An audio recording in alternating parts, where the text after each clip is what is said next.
Welcome back to episode 12 of the Byrons World podcast. On this podcast, I was joined by my friend AJ to talk about cannabis after it was cannabis which helped him control a serious illness. AJ runs a cannabis social club over in Tenerife, and he enlightens me about all things cannabis in a very interesting episode of this podcast, which quite frankly did blow my head away. This wasn't me just getting some random stoner on the podcast either. AJ is really educated in the world of cannabis, and listening to what he was telling me, it really did grip me, and I think you guys are going to enjoy this episode. Enjoy. Okay, welcome back to the Byrons World podcast. We are now on episode 12 of the pod. So we've had one last week and one this week, which is slight improvements because I have been a bit slack recently with the guest side of the podcast. But today I'm joined by an old friend who I met back in 2012. AJ, how are we, sir? Hi, Byron. How you doing? Not so bad, mate. Not so bad. So I bumped into you it would have been February now, wouldn't it? February of this year. Yeah. When I was out in, it was October last year, sorry. October 2019, that's the last time I was in Tenerife. And you have got a cannabis club over in Tenerife. Yeah, that's it. Greenfingers, I'm correct? Greenfingers, yeah. And when I bumped into you, I was having a bit of a catch-up. And I was really... Yeah, I mean, it was in the middle of a night out. You was just walking down the street with a bag of McDonald's. And then I was like, fucking hell, AJ. And we got chatting. And you was telling me quite in depth about how you feel about cannabis. And then I thought I'd approach you for a podcast, and here we are. So how did you think of the idea of opening a cannabis club in Tenerife, and what was the motive behind that, like the backstory to it, and why you feel strongly about cannabis, I guess? I mean, where to start would be the problem now. Personally, cannabis is a huge part of my life. As you're aware, I have a heart condition called brugada, which is an electrical malfunction in my heart. I developed it in late 2016, so I was 23 at the time. So late in life, I got to live a lot before it happened. But disregarding the prescription I was given, cannabis was recommended for me and has been a godsend for me. Like it's alleviated any of the debilitating factors of any of my illnesses, so I can have a normal day-to-day life. I can get up and do what I want to do despite the diagnosis. How I ended up in Spain, I suppose, was to avoid persecution for something as simple as enjoying the medicine which works for me. You know, something as simple as enjoying something that grows in the ground. If it was tomatoes, I'm sure I'd be allowed to do it here in Ireland. But realistically, I've had a couple of plants here at home and stuff like that, and I've been raided and they've taken it, and they've, there's clearly no sale and supply and things like this. So it's all been well documented. This is for my personal, medicine, and still I face persecution for it. If I was to have enough medicine, like if I was to have enough cannabis in front of me to make extracts to last 2 or 3 months, like non-psychoactive extracts. So cannabis in the form that you still get a full spectrum absorption and benefit, but without any of the psychoactive, stigmatized downfall, to say, it's medicine the way medicine should be, without the fun. It's not an opioid or anything like that. If I was to have that amount in front of me today, I would be put in jail for 10 years minimum as per Irish law. That's 650 grams. If you had 650 grams of any other herb in your house, like you'd just be cooking something really fucking tasty. It's ridiculous. It's really ridiculous. We have, overcome prohibitions before regarding alcohol in the United States, and we've seen the impact that it's had. And if something as ludicrous as alcohol can be permitted, you've seen social clubs like the one that we have in Tenerife, and the culture there and the atmosphere. As long as there's no harder substances introduced to these clubs, they are so much more beneficial to society than any pub or nightclub could ever be. So I traveled Europe for a while, for 6 or 7 years. And when I came home in 2017, shortly after I developed the illness, I started to have my plants and everything. I opened a business, like a legitimate business, doing draft cocktails and stuff like that, which was all going well. And then I started to get like face prosecutions. I'd have a little bit of weed in my car because I'd be having to go and drive and buy it. I'd have to feed into the criminal underworld to access, whether it's my choice of recreation or recreational activity or my medicine. It shouldn't really matter. You know what I mean? It is it's a misnomer. Like, it really shouldn't matter, this small thing. So I have a fiance and we have a son. And when my son was 6 months old, we were discussing what could we do to make me happy, because we decided that we're happy to be a family and we're happy to be together to raise our child, and that's what we want to do with regards, to the majority of our time. But beyond that, there's not too much that I can do in such a restrictive country to make myself happy, or to make myself feel comfortable, or to even take my medicine without the fear of prosecution. The paranoia and stress that you go through, it's unequivocal, because why should you have to go through that? Why should you have to suffer something like that? Why was it criminalized in the first place?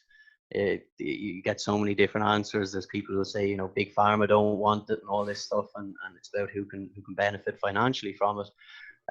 It doesn't really matter too much why. It just matters that it is, and I can't really accept that. I can't accept somebody having that say over my life. I'd say I'd be a little bit anti-establishment in that sense. Always, since I met you, I've been, since I was born, I've been like that. Yeah. But realistically, I couldn't function. I can't function and have a life that allows me to get up and look after my kids unless I can have cannabis in it. And if I can't do that at home, and every time I medicate, I would risk prison sentence. I mean, what other diseases like that? What other medicine is like that, where you can go to the shop and get fucking opioids? It's disgusting. What was the alternative that the doctors suggested to you? Oh, beta blockers, which are like they're basically the Regulate the same heart. as yeah, but they Right. don't even regulate the heart. They block beta signals, which you know really they're like mood regulators. They're like antidepressants in the sense of what they how they perform. So Right. they have an effect on the mind. They're a mood and mind altering substance. The same as any other drug. Yeah. Chemically derived. It's and tramadol for the pain, because I'm so thin. When they put the pacemaker in my chest, they had to put it in subcutaneous. So it's like bisecting my pectoral. So pectoral doesn't have time to heal around it properly. So it's constantly like it's not at this stage you don't feel it. It's been there long enough. At the start, it was a little bit uncomfortable, but again, even just for pain to be prescribed an opioid twice a day for the foreseeable future is a ridiculous thing. It robs your soul. These chemicals, they really do. Yeah. Turmeric, garlic, all of these other really beneficial things that are naturally occurring. They're supported, and there's no stigma behind taking some garlic or having a nice herbal tea for a remedy. So I really can't understand beyond financial gain, like why there would ever be a problem with cannabis like that. Yeah. So in Ireland they are, I'm guessing, in regards to the law, it's a Class B drug over in Ireland, as it is in the UK, should I say? Yeah, and yeah. really the problem in Ireland is, whereas everywhere else is becoming more logical, even the UK, they've given it to the individual guard on duty, whoever's come across the possession, it's at their discretion whether they'd like to issue a street caution, whether they'd like to take it further, or whether they'd like to offer advice in the sense of a helpline to these people who they find like that's a logical step in the right direction. Portugal decriminalizing is the biggest step you can take in the right direction. Their figures and stats speak for themselves. Like even AIDS and things like that were hugely affected Yeah. suicide, all of that. Their stats and figures have gone like amazingly since decriminalization. And models like that work. Whereas in Ireland, weed is a cash crop, not for criminals or the connoisseurs or the users or the medicinal users, but for police, for the courts, for the statistics. Because so many people today use cannabis a lot more than before, because a lot of the stigmas, a lot of the bullshit's been torn down, like the walls that these companies with the interest in keeping it illegal have put up. People are seeing through them. We all talk together, and we can find out our own truths because so much information is available. So the stigma is really being taken away, especially since they've admitted the medical use and the permitted access to it. So it's I think I've lost where I was. What was the question? Yeah. I was talking about the police in Ireland. Yeah, so so because a lot of people use it, they it's a very easy way for them to rack up like arrests, convictions, charges, Jail and sentences. jail Filling up the sentences. jails, and That's it. And if you've got a new guard on duty and he wants to get like a good report at the end of the month, he's going to make a certain amount of arrests. And what easier thing to do than pursue cannabis? What easier thing to do than pursue these honest living people who are just trying to enjoy themselves? The majority, yeah, who just want to have a smoke. Where there's cocaine, there's heroin, there's all these drugs everywhere, but the proportion of arrests is so disproportionate to the amount that's in the country. The proportion of arrests, cannabis arrests, compared to the amount of cannabis in the country, the ratio of that compared to like heroin or cocaine, they're not seizing it half as much, but there's still no. like there's so much here. But weed is so easy to focus on. It's so easy. It seems like low hanging fruit for the authorities A because there's scapegoat. yeah, of course it is. But ultimately, I mean, I don't smoke weed because I don't really enjoy the taste of it. That is it. Yeah. But ultimately, what I do understand, and I've always had the same train of thought about it. Ultimately, it is a plant that grows in the dirt naturally. So I can't get my head around why that's illegal, yet something man-made like alcohol it is legal, and there's a lot more crime which derives from alcohol than cannabis.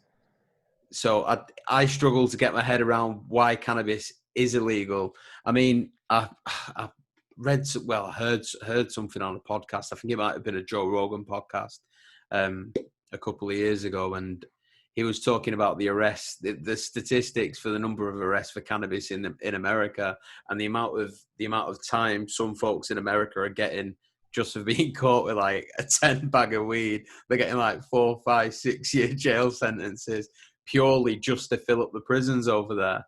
Yeah, because prisons there are privatized. It's a business unto itself. Yeah, it's absolutely ridiculous. But now you see like places like California, it's now legal to smoke there. Obviously, you've got Amsterdam in Europe where you can go into the cafes and have a smoke, and the clubs over in Tenerife. So Yeah. getting back onto that, with your illness, cannabis was one of the main components, if not the main component, to getting you better. Yeah. So after that, how the fuck did you come up with the idea? I know what I'm gonna do. All right, so I'm gonna go to Tenerife and open a cannabis club. How did that come about? So truthfully, there have been very few constants in my life. Cannabis has always been one of them recreationally. There have been very few things which I have managed to monetize successfully in my life. Cannabis being one of them. I know that's probably not the best thing to say, but it is the way it is. It is. Even as a business, having a passion for something. I'm sure you're aware. I went off and did the bar stuff for a long time. Got very good at that. It's a passion expression. Cannabis. So it's a job. It's a job I want to have in the future. So I, for a very long time, have known that cannabis is where I want to end up legally. From a legal standpoint, I want to end up in the cannabis business because I have a huge passion for it. And then anything in between has been denying that passion and transferring it to something else. This has been the longest thing in my life, really. people, everything doesn't come close to the amount of time cannabis has been in my life, which is a sad thing to say, but it is what it is. So we were in Ireland. We'd had our son, as he was about 6 months old, and it was time to figure out what was going to make me happy long term. And as you said, there's very few places where it is like, except, okay, there's California and there's Canada and there's all these places that are quite far away and very difficult to move to and to emigrate to. And to be honest, America frightens the shit out of me, so it's not somewhere I'd enjoy living. Just yeah, Fucking bandit country. yeah. Even the police there, it's just terrifying. Yeah. So the options were: do we move to Amsterdam? God, no, I don't want to go to Amsterdam with children, like, or Rotterdam even. I know it's a lot quieter, but it's not. Holland's just not somewhere. I don't speak Dutch. I don't speak Spanish either, but I'll learn. So we decided we would, because we'd saved up a little bit of money. So we said we're going to have a look at property in Spain, and we'll move to Spain, and I'll spend a year and a half setting up a club, so that I can, like, we uprooted our lives so that I could have a more comfortable life, and not in the sense that I'm looking for anything out of the ordinary or millions or something like this. It was literally just to live an everyday life without prosecution for it. Like, we had to uproot our family just to achieve that. So we did that. That's what we did. We actually, it's funny. The day before we were supposed to go to Spain to look at property, we were sitting down, my partner and I, to have a drink, and she started to get sick from the first beer, and she went up and took a pregnancy test, found out we were pregnant with our second child. So that threw a real spanner in the works, because it's like, okay, because Phil was 6 months old, it was fine to travel, because we had 2 or 3 years. We have one child. It's easy, in 2 or 3 years, we need to settle so that he can start at school and have stability in his life. But we've got that time where he can experience stuff, maybe start learning a new language along with English, but we can't teach him, like Spanish, for example. But having two children and having the birth of a child in a country that we hadn't really been to or lived in was a terrifying prospect. So we said, okay, that moving to Spain and setting up a club is out of the question. So we said we go on holiday to Tenerife. So we went on holiday the next day to Tenerife, instead of going into Spain. And we stayed in this hotel, and had a friend who was in Tenerife at the time. And again, we went to Tenerife because it's somewhere you can smoke cannabis. I won't go somewhere you can't. It doesn't make sense for me to have a really unenjoyable time and not be able to perform well for my family. So we only go places where I can access it. Like even in Copenhagen, where I lived for years, you can access it very. Christiania, yeah. So when we got to Tenerife, one of my friends was there, and he was in a club, and he was speaking to an Irishman, and this Irishman had set up two clubs. He'd taken the long route and the legal route, and set up these clubs very efficiently and well documented. Like, so he was interested in relieving himself of this club. So I said to Sinead, right, this fella here has a club. That was the end game for me. I have gone into bars and transformed a bar in less than 6 months into a successful business. So maybe I can step into this club 6 months before, we have 6 months now before it's time to really settle in and get ready for the birth of the next child.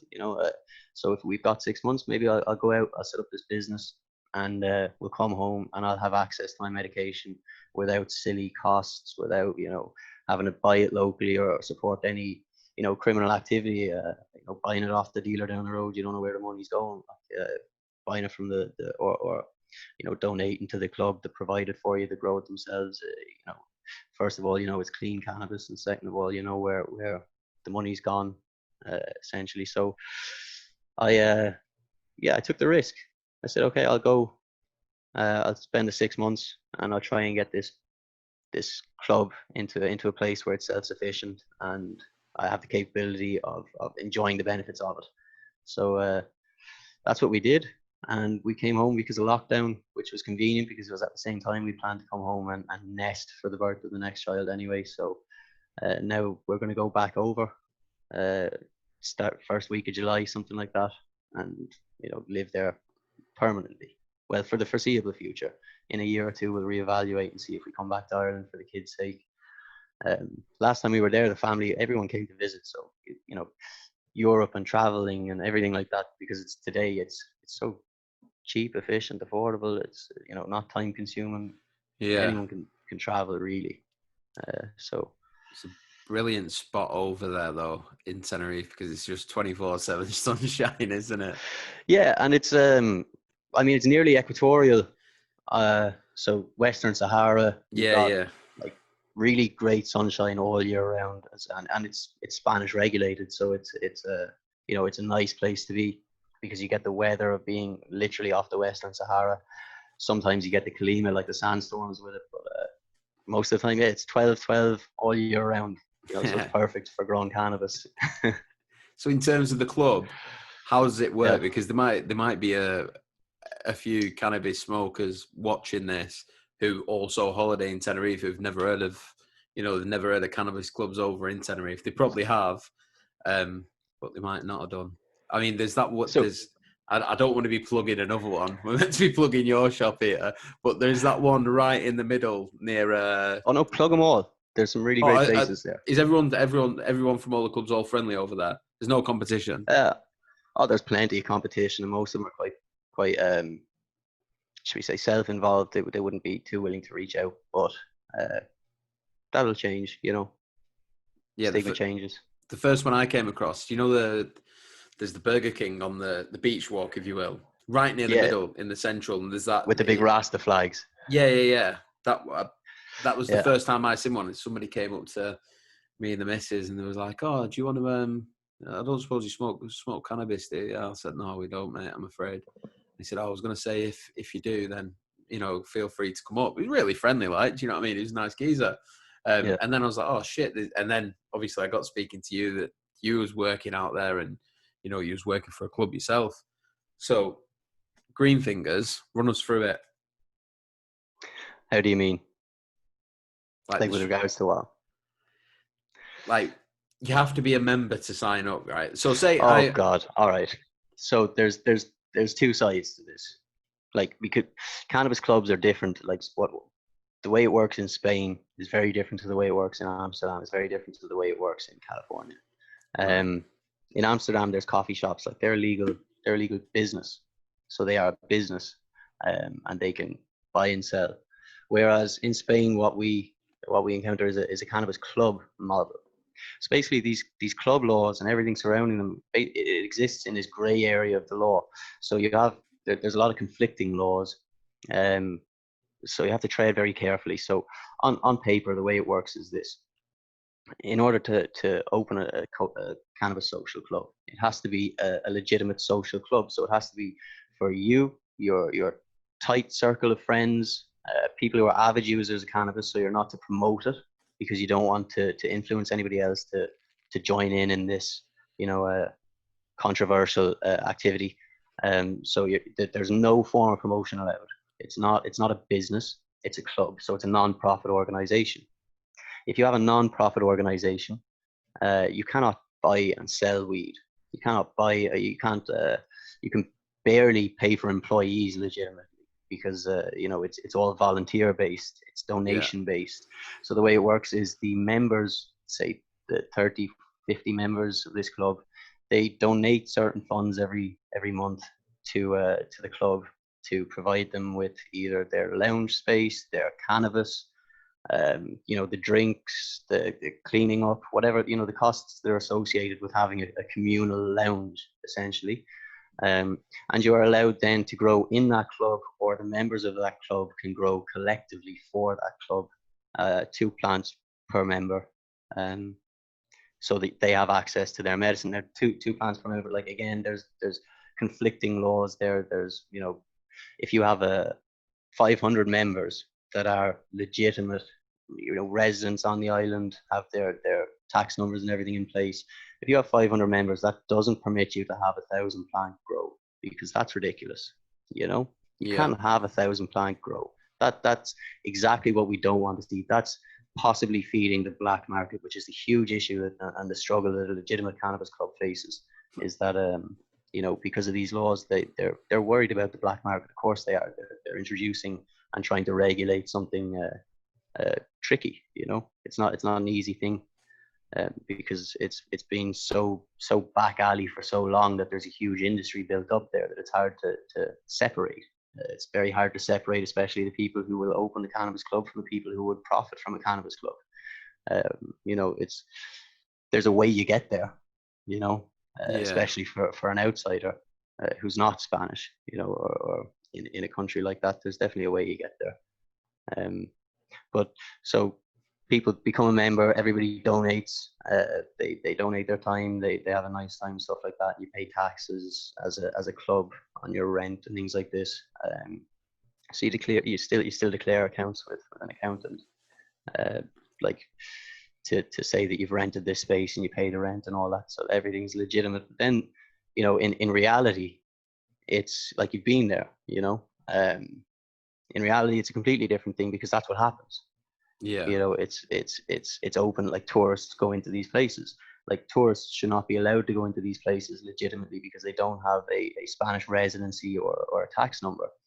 Whereas if you haven't asked them for that, and you've just taken their identification, uh, and their membership fee, like, of course you have to charge them a membership fee, Yeah. otherwise, you know. So if you do that, like, technically you're okay. Again, who watches these conversations? You know, I'm not saying that it's a wise thing to do. I'm just saying that this is, you know, this is the world we live in. Like, these cannabis clubs there, like in Lanzarote, you go into them, they're advertised. I don't know, like, the mayor there thinks it's okay. On Tenerife, it's not okay to advertise them. Oh, so they've got them in Lanzarote as well. They have them in Lanzarote. Yeah, I mean, they've got them all over Barcelona, Madrid.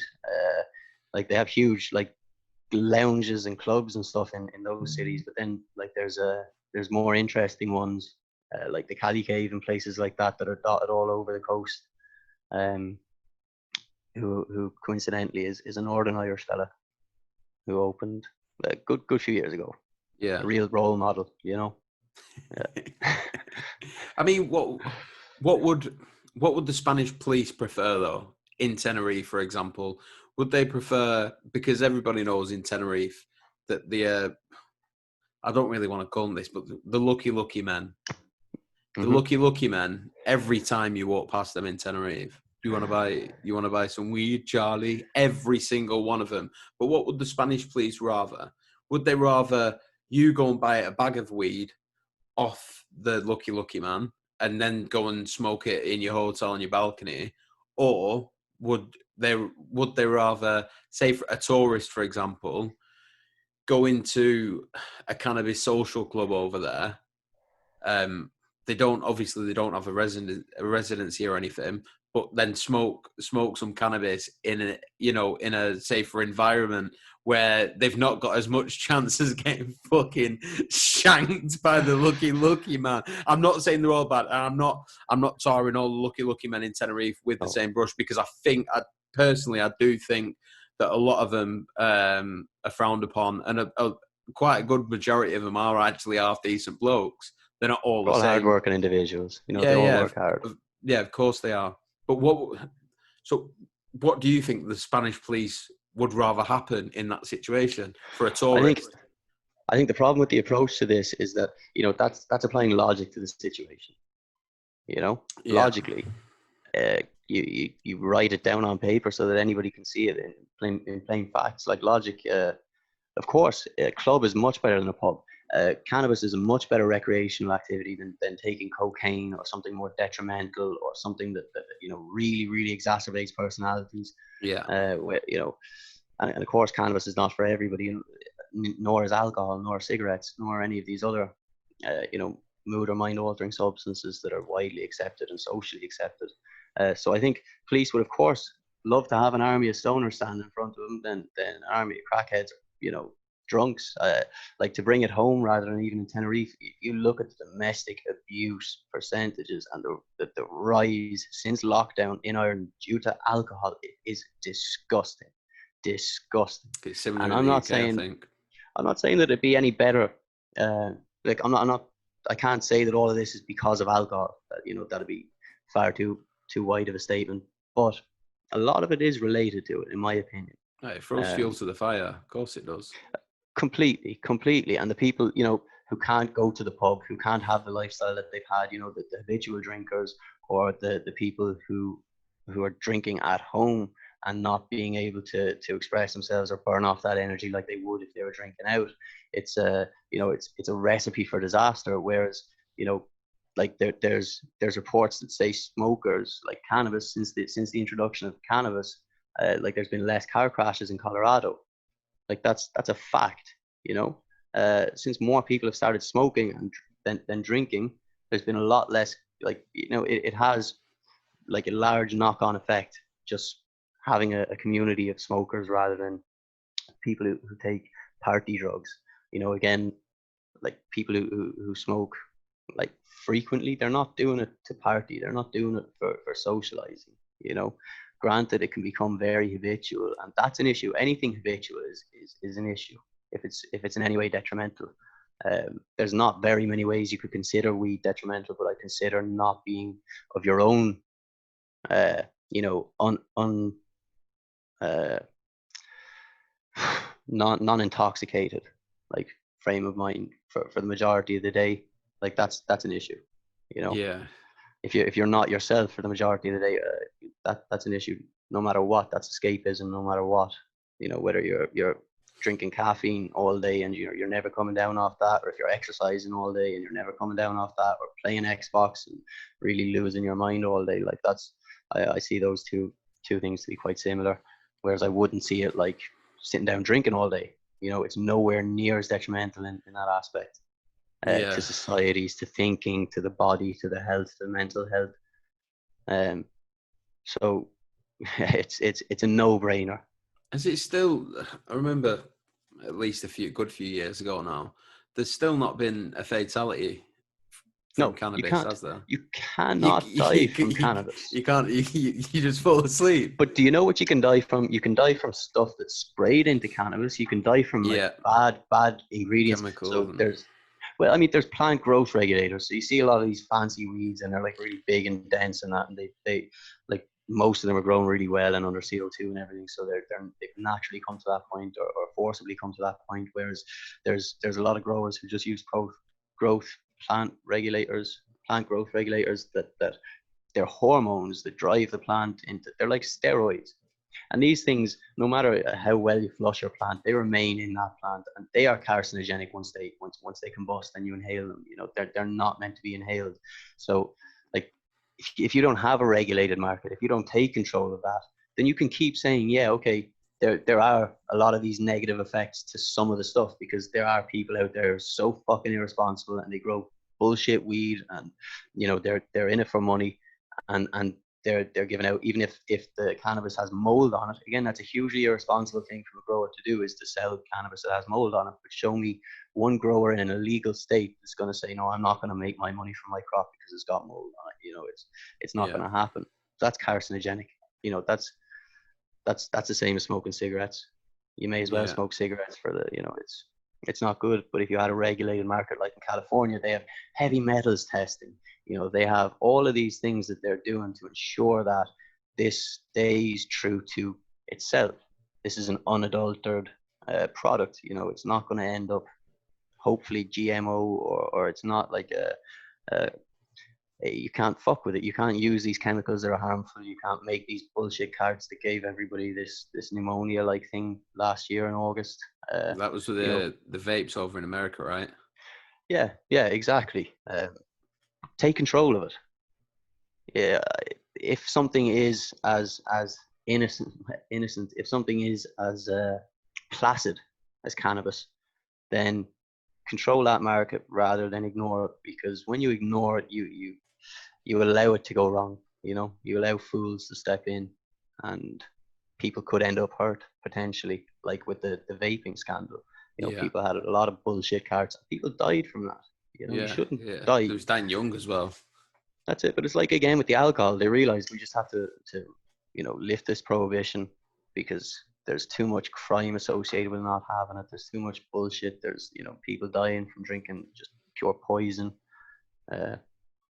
How far away do you think we are from legalization? I mean, I know the older generation, when they think of somebody smoking cannabis, they just think pothead. They're not too educated on the benefits and stuff. And like I said, I don't enjoy smoking it, only because I don't like the taste. But I do have a lot of friends like yourself who it does have a lot of, it has a lot of benefits. it does have a lot of benefits to you and a lot of other people, and it does help people on a day-to-day basis. It all stems from Ronald Reagan's war on drugs way back Nixon. when. What was it? Nixon, sorry. Nixon, yeah, back in the early 70s, I think 71 or 72. Yeah. So it stemmed from that. Yeah. It was Nixon as well. I don't know why the fuck I say Ronald Edit Reagan. that bit out. Yeah. Jump to Nixon. Yeah, it stemmed from Nixon's war on drugs back in the 70s, which was in America though, and then all their bullshit passed along, to the east of America, if Yeah, you will. they had a summit. They had like a G5 or one of these kind of crazy collectives. Well, you have to remember, the important thing to remember is that cannabis has been a huge part of history. Cannabis is traced back to, it's been in Egyptian mummies, burials. It's been in you trace back 6,000 years to its usage in humans. The animals that we use, we have an endocannabinoid system in us that's designed to build, to work with this cannabis and to, whereas we don't have a system for dealing with alcohol or anything like that, or nicotine or one of these things. We have an endocannabinoid system, and this comes from the animals that we used to eating wild hemp, basically. But up until like the 1800s, hemp was mandated to grow in the UK and Ireland, in most places. Like if you had a certain size of a farm, I think 7 acres or 0.7 acres of that farm had to be, I'm not sure about how much it is, had to be dedicated to specifically growing hemp for the government. Like this is something that has been in cultures. It's like, not peyote, ayahuasca for the Peruvian. It's something that's been culturally active for thousands of years, and it's been monetized by governments for hundreds of years. It's been used medicinally. Again, I think it was nearly an Irish guy. I'm not sure if that stands the truth, but I'm sure it was an Irish doctor who first started using cannabis in bottled medicine. But it was up until the 1920s. This was a very common ingredient in everything you get from your apothecary. So it's not something, we're not trying to introduce a product to society that's produced, manufactured chemically, anything like this. It's literally to lift a bullshit prohibition that shouldn't have been there in the first place. This is something that it's recent.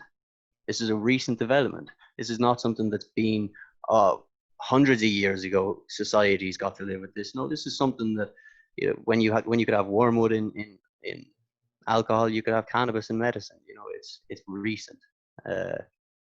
Sorry, go ahead. Sorry, I'll let you finish. I cut you off. I can't remember anymore. I was gonna say, like, so how far, we'll say the UK and Ireland, how far away do you think we are from, maybe not complete, well, I was going to say legalization, maybe not complete legalization, but steps. I mean, CBD products are now becoming a lot more readily available from the past 4 or 5 years. So that's a step in one direction. You could probably quickly describe the two main components of cannabis. So you got your THC, which is the I'll let you explain THC and CBD.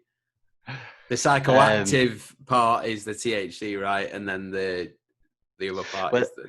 Again, there's different schools of thought on all of it. The facts are there's 300 different cannabinoids that play an active role in how cannabis acts on the human system. Over 300. We've isolated a handful of them, and we're only beginning to learn what role they play. But it's impossible to specifically say with full surety, which is why it hasn't become as big as it could have. It's not paracetamol, hemp and CBD. It's not at that level. It's still seen as a more herbal remedy than a guaranteed fix, because there is no real guarantee that CBD works. There is a guarantee that most full spectrum products work. So most like whole plant extracts that don't have a single component isolated, because they have the entourage effect of all of these different cannabinoids playing different roles and bouncing off each other and creating one overall effect, which is beneficial. So CBD, yeah, it's great for anti-inflammatory. It's 10 times more anti-inflammatory than aspirin. So there's definitely different roles which each cannabinoid plays. THC is more psychoactive, 11-hydroxy when it's eaten. Your liver produces THC-COOH, which is like 5 times more psychoactive than cannabis or THC delta 9, like the one you'd smoke. So it's possible to have a lot more of a psychoactive experience from an edible than from a joint. So yeah, I think in Ireland and England, when the stigma dies, as you said at the start of this, like a lot of old people, they have a certain view on things. They have an agenda against cannabis for sure. They have, well, I mean, it wouldn't you if the majority of your life you were led to believe one thing, and then suddenly towards the end of your life when you know it all, some new modern bullshit says no, that's not correct. Like that would challenge your id way too much. I completely, I'm very forgiving with people who are of that opinion because of how heavily it's been enforced. But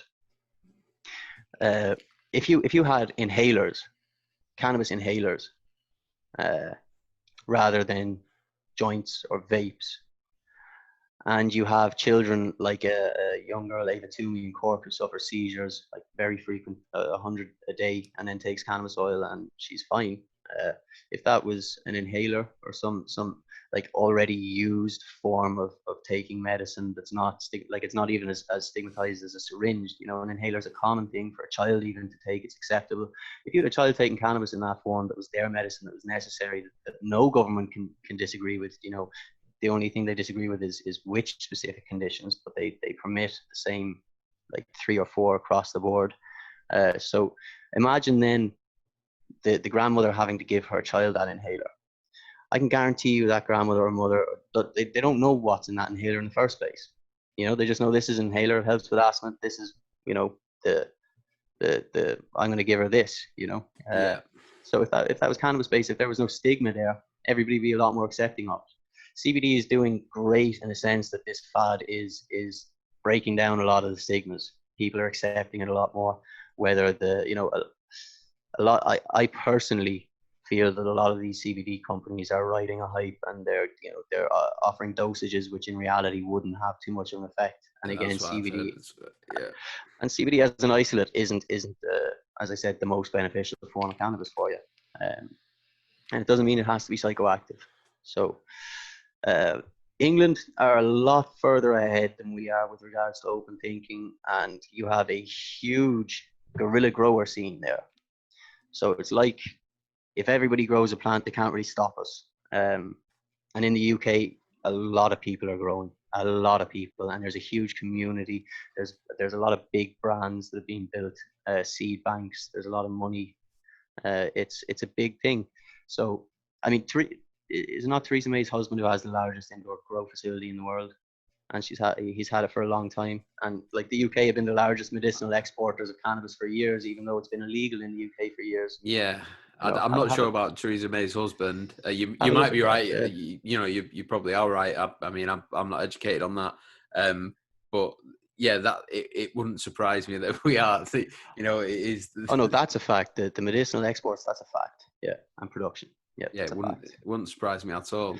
Sometimes I do wonder though, like when the authorities are seizing this amount of cannabis, what do they do? Genuinely, I don't know. What do they do with it? Yeah, I don't know. I wouldn't make a comment on that. That's beyond me. You couldn't burn it, could you? Well, you definitely could. In a few Rizzlers, maybe once every week on a Sunday or whatever, they'll just get massive trays of donuts, and they're in the back of the cop shop. Yeah, with Ireland, they've slowly released their medicinal program. It still only covers 3 very exclusive illnesses, but it is a step in the right direction. However, I feel Ireland won't ever take the step until either there's such a heavy influence in England, and it's really like once you guys have stepped up and legalized or decriminalized, we'll either follow lead or someone will offer us enough money to turn us into an export hub. See, like Ireland would be a fantastic place to grow cannabis for an American company and export to Europe because of our tax system. Like it's why Apple are here. So it's a really economically great place to do that for big companies looking for investment. And you know, we might talk about it now, but I can guarantee you there are hundreds of men who have spoken about this too. Yeah. You mentioned earlier about big pharma, and a question that I've always asked myself: surely the cannabis industry, if it was legal, big pharma would profit so much from it. Everybody would. So there's got California to, dragged themselves out of the mud with it. Like Colorado did the same. Canada are swiftly doing it. Is it illegal purely for to criminalize people, like we mentioned earlier, to fill up the prisons? Because like we just mentioned, big pharma would make so much money from it. The tax system in the UK and Ireland would make so much money from it. So why do you think it is still illegal when there's so much money to be made from it? Now I think that it is just because it is the way it is. It is the way it's been. I think there's a litany of reasons you could think of that everybody could think of, and some conspiracy, some true. A lot of it has bones, you know. There is flesh to it, to a lot of the opinions as to why it became illegal in the first place. But the reason I think that it is now is because of the stigmas that were built and enforced at the time. Like you have, you know, very vulnerable and easily influenced population who are, you know, back then there was no such thing as fake news. You know, you have to remember this. Everything was fact. You know, this is life. If somebody tells you that if you smoke a joint, you're going to jump off a building thinking you can fly, that's fucking terrifying. As a parent, that would terrify me. I don't want my kids going to school if there's weed at that school. You know, that's wow. Yeah. No. Yeah. So if that's ingrained in you, how can you change that or challenge that? And as we see in a lot of, you know, the Western world, the older generation are still of their old mindsets, but everything that the generation, you know, Z, the millennials, the boomers are doing, it's disregarded. It's, oh, these guys are crazy, you know. So they don't.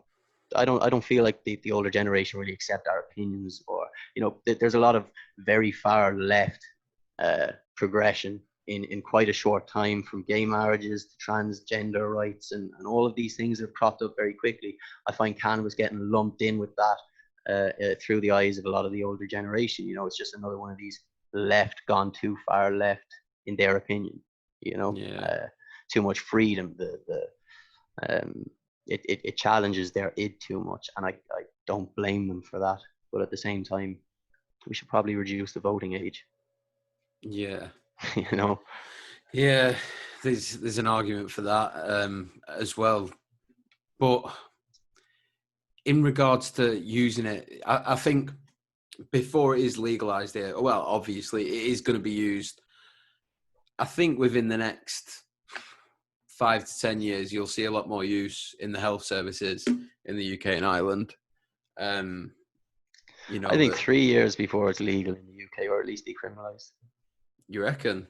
Yeah, to a personal possession. Yeah, like your 9-day supply model. It works. You're rational thinkers. When you push hard enough, you can get stuff done. Here, like, our protests are quite pathetic. Our voice is not really heard by our government. Yeah. Whereas you guys, you're moving with the tide, you know, and it is a huge tide. And governments who have taken this and monetized it have done fantastically. You know, there's places like Oregon where it's gone a little bit wrong because they had too lax regulations, so everybody became a big grower, and then there was a really saturated market with nowhere to get rid of it because you're not allowed to sell it across state lines because it's federally illegal. But as long as you regulate the market well enough, like these you know, successful states and Canada and, you know, Holland, it's a really easily done thing. Yeah. You know? So you mentioned at the start of the pod that you had to uproot from Ireland to be enabled to, I mean, you didn't quote it as a dream, but to, you know, profit, well, not even just profit, but work within the cannabis industry. Yeah. I remember you vaguely talking to me about oil extraction and stuff like this when I did see you in Tenerife. So your long-term plan, what do you wish to achieve? Because this is, to me, this was really quite interesting. I just thought, he's come over here, to work in, work within a cannabis club, so he can, have a bit of a smoke, chill out. The weather's great, but it really surprised me what you was telling me. Like the long term plan that you was telling me. If you could elaborate on that. Yeah. So like as I said before, when we were even moving here, like my long-term goal was always to end up in the legitimate cannabis industry, Yeah. because that's where I'm comfortable to spend the rest of my life, and where I hope I can make myself successful to some measure. So it like I want to spread the right information. We're starting our own podcast now soon to do that.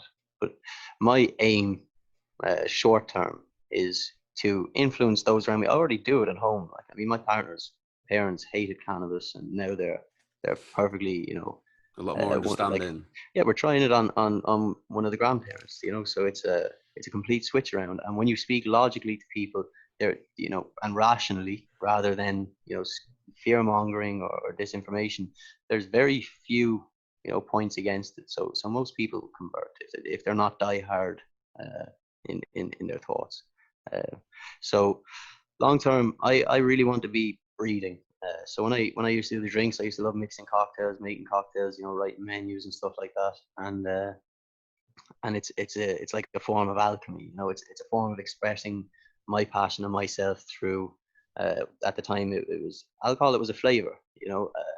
With cannabis, I have a huge passion for growing cannabis specifically because it gives so much back. But for growing anything that you can put your time into, my two children, I love to give love into something that loves you back.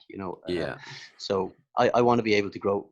My end goal with no finances into this is I just want to live somewhere where I can have my couple of plants for myself and have my family, and I'd get a normal job if I needed, financial support.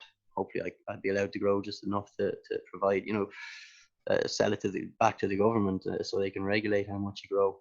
There's great models, but I just want to be able to have cannabis in my life like that. Now, from a business point of view, I'd like to breed. So we have some proprietary strains that we've been working on, genetics that we've been creating for specific regions, rather than for specific terpene profiles or flavors or bag appeal or the commercial market. We're focusing on things a little bit closer to home. Creating genetics that will thrive in environments that might otherwise have to build huge indoor facilities, which is painstakingly expensive, and in countries like this, I'm not sure they'd ever work the way they should work. So it's a lot easier to create a genetic that might prosper outside in a polytunnel in Ireland than anybody can do. Whether that's the medicinal market or the recreational market, that's something that people will need. Tailoring genetics to these regions which are being otherwise ignored. That's what should be happening, because if we're to have a go at making it a medicinal product, we need a good medicinal yield from each plant, and you can't get that in our we don't have enough sun. We have too much moisture. There's too many things that kill the crop here. So if you can create something which will thrive here, then that's great for everybody. And then they can make their fun, more flavorful and more fanciful strains and genetics. And also, yeah, you mentioned the extracts. I love cannabis extracts because it's a little bit of an organic cycle. It's reusing all of the byproducts. If a lot of people who smoke cannabis will be, very, very mindful about things like that, like about are they smoking an organic cannabis, or are they smoking something with chemicals, as I mentioned before. I focus on reusability because the products that you can, because it's adding to the wow factor of this plant. That's why. That's exactly why.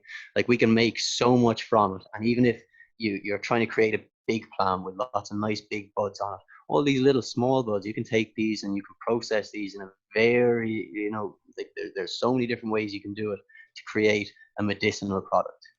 Be that a decarboxylated, like, psychoactive one, or a non-psychoactive one. There's so many ways to reap the benefits from every part of this plant, and the different genetics of this plant, like hemp, industrial hemp, grown for fiber. It's a completely different plant to the cannabis that you consume, like, as an inhalant. Um, but again, you can make hempcrete 7 times more strong than concrete. You can make hemp clothing, textiles. Henry Ford ran a car on hemp. It's really a diverse plant, and that's what's so beautiful about it. That's where my passion comes in, rather than my necessity or need or want for that. Like, there's a huge amount of passion that I have, that other people have for this. Where, as I said, if we were as passionate about tomatoes, we'd be able to pursue our dreams and goals. If there was no, like, if there's no other object that stands in the way of me doing this in Ireland except for the law. I Yeah. could create a business that could support my family. I could create my own medicine and medicine for others.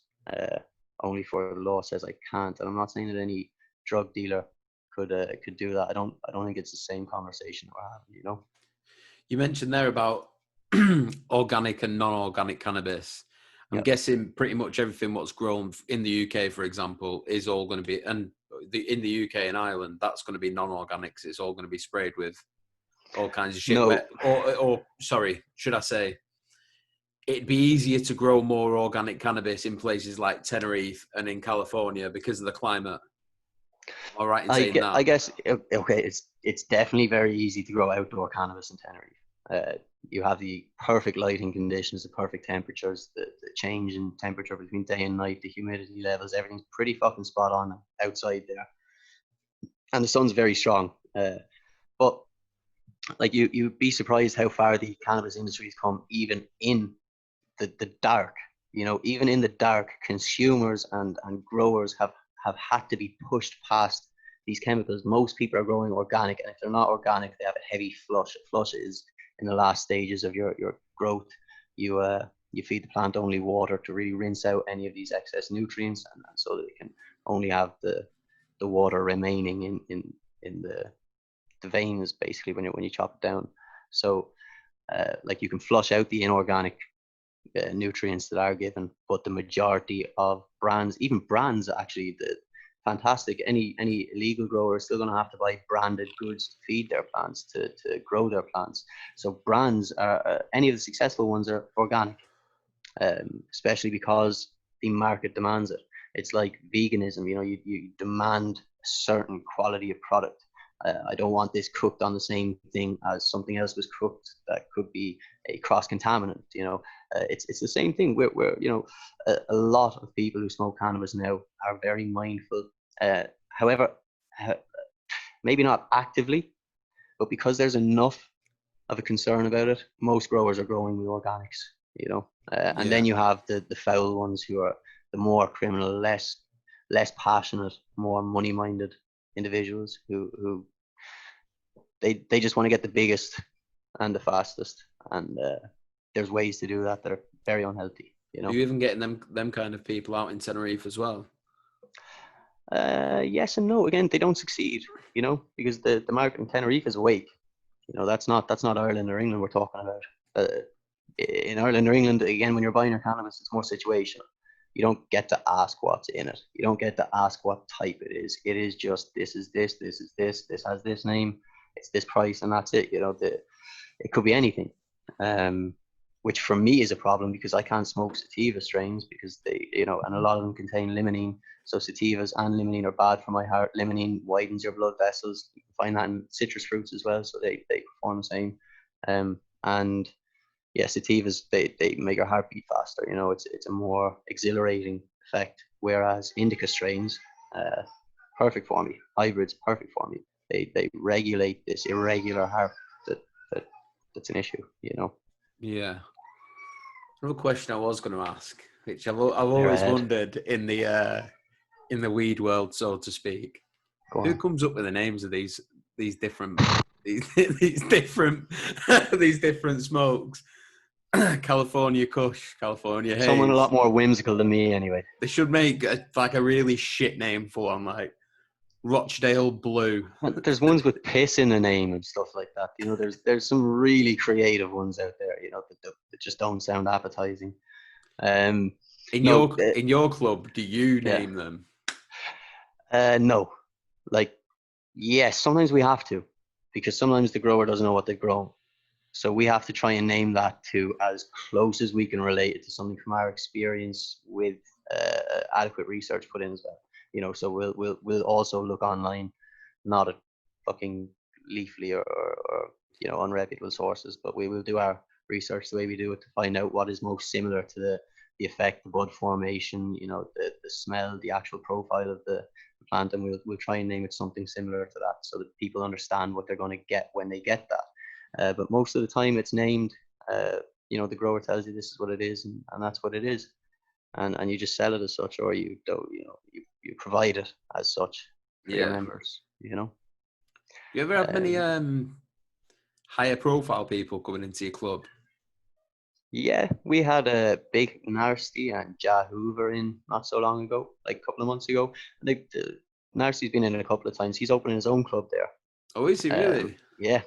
It's big, it's beautiful, like it's neons and shiny, and like we can't wait to visit it. It's really going to be a great place.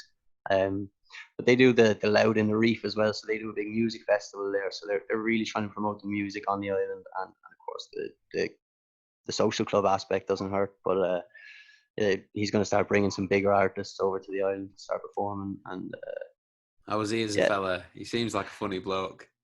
Yeah, he's quite chill. His entourage. Yeah.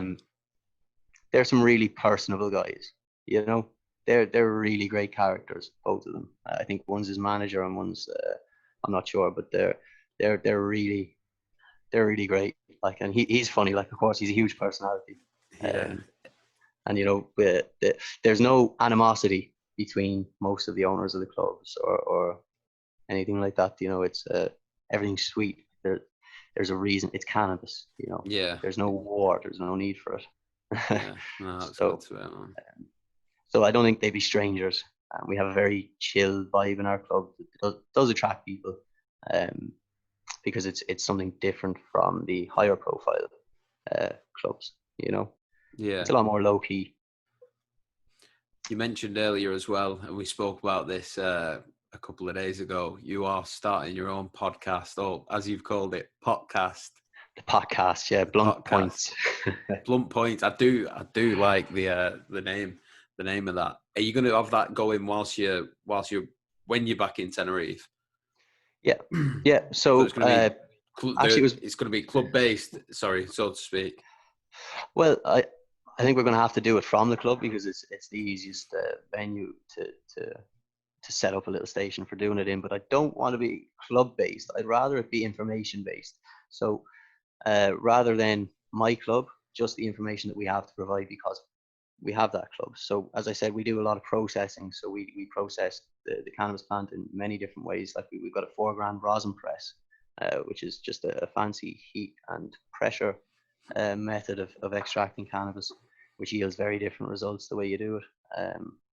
But because we do all this, like we want to inform people about this. Like there's a lot of people who waste the trim from their cannabis, or they wouldn't know what to do with it, or they're doing something that could be potentially harmful to them. And I want to include information like this in the podcast. So yeah, we use some clips from work, like maybe if we're doing a processing, or if we're making some of the Rick Simpson oil, the one that they use for cancer. Then of course, like I'd love for that to be in the show, because we can show hands on what we're doing. But really, I think we'd like to analyze how different cities, different countries, like we're hoping to speak to a different member of a different city for a short time on each show, just to see what their experience in their city is like with cannabis, like prices, quality. Do people care about it? How is the social aspect in your community regarding cannabis? Because that's what's interesting. Because hearing it from Irish and English, and places where it's always been a socially acceptable thing to do for the youth. Anyway, it's it's one response you're getting, but from different cultures, very different responses. So it's like it. We want to hear about cannabis economically, how it affects different places. Like, as I said, California have done very well. We'll do a lot on their model. We'll reference Oregon's as well and how not to do it. Um, and again, I want to find a lot of these common, wrong beliefs about cannabis, and break those down for people to a logical point, so that they don't exist anymore. The aim is to allow people to have the open mind and the correct information. We have a laugh. Like, I mean, trust me, living the life that we've lived, there's a lot of fun that goes into this. It's not serious. It's Yeah. not all as serious as it sounds. So there'll be a lot of that too. Of course, we need to discuss current events, and It'd that's be an it. But interesting podcast, mate. And I've learned a lot from today. Literally, I'm a novice to the whole. I know bits about cannabis, but you really have enlightened me today. And I think on your podcast, I think you're going to enlighten a lot of people, and open their eyes to things that they maybe didn't know, like we said before, yeah, especially like the older generation. So, yeah, Blunt Points on Instagram. What's the Instagram handle? yeah. Blunt points the podcast _ the podcast. POT, yeah. POT, yeah, POT cast. POT. And then on YouTube as well, I've seen that you've got a channel going there as well. Yeah, it's the exact same. So that's just Blunt Points, the podcast, and you can find that in the bio on Instagram. And we will have our first episode up from being home in Ireland, and discussing heavily what it's been like during lockdown, specifically in a non-legal country, and the experiences there. So we hope to have that up by next Wednesday. So if you tune in, find it then. I'll be leaving the links to the Instagram and links to the YouTube in the description of this podcast. When did you say you're uploading it? Wednesday next week, 27th. So Wednesday next week is going to be the 27th. I'm not sure when I'm going to get this episode of the podcast out yet, because I've got one more to put in before this. So probably by the time this comes out, it will be. By the time this podcast comes out, your first episode will be up. So once you finish watching this, go down below, click the YouTube link, and watch Byrons World, yeah. and then it will redirect to Blunt Point, so you can watch this and you think, fucking hell, I've learned a lot from this podcast, and you can just go and carry on with AJ over at Blunt Point's podcast. But thanks so much for the opportunity to be able to talk. No, honestly, mate, I've learned a lot, a hell of a lot, and I think a lot of other people as well. So thanks a lot for your time, mate, and I'm going to stay in touch. But if you did like this podcast. I've got podcast on the brain now. If you did enjoy this podcast, then make sure you hit the like button below, hit the subscribe button, and more podcasts will be coming soon. Peace.